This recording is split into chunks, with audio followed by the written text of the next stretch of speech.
Alright, math people, last lesson for the week.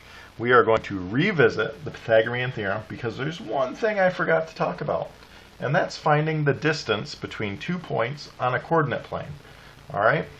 In my opinion, one of the cooler things we do in math, alright, because finding distance happens all the time, alright, happens in the real world.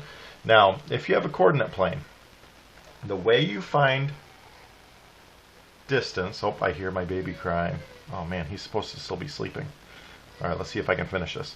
Alright, the way you find distance between 2 points is you draw, step one, you draw a right triangle.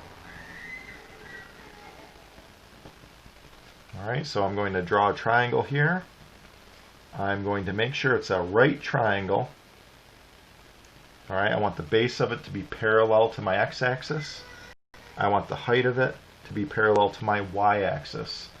So if I call this point A and point B, then I need to figure out what the base and the height are. Alright, so my base, my intervals here are going by 2, so I go 2, 4. So my base here is 4.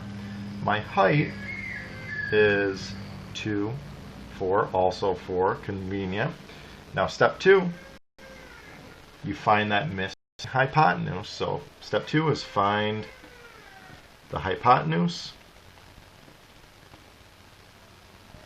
Alright, and we call that C in the Pythagorean theorem. So we have a squared plus b squared equals c squared.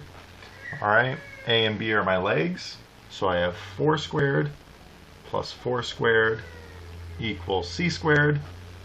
Alright, 4 squared is 16, so I have 16 plus 16, which is 32, which equals c squared. Now, to undo raising something to the second power, you take the square root of it. So let me get this x out of the way. So my answer is the square root of 32.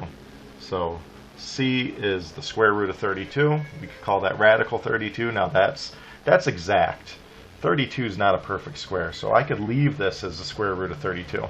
But what you'll most likely be asked to do is round. So I would take my calculator out, square root of 32, and then say I wanted to round to the 10th. That would be approximately 5.7. So 5.7 is my distance. Alright, so the distance between point A and B is 5.7. Alright guys, so you'll be doing this. So draw a right triangle, use Pythagorean theorem to find the hypotenuse. Good luck.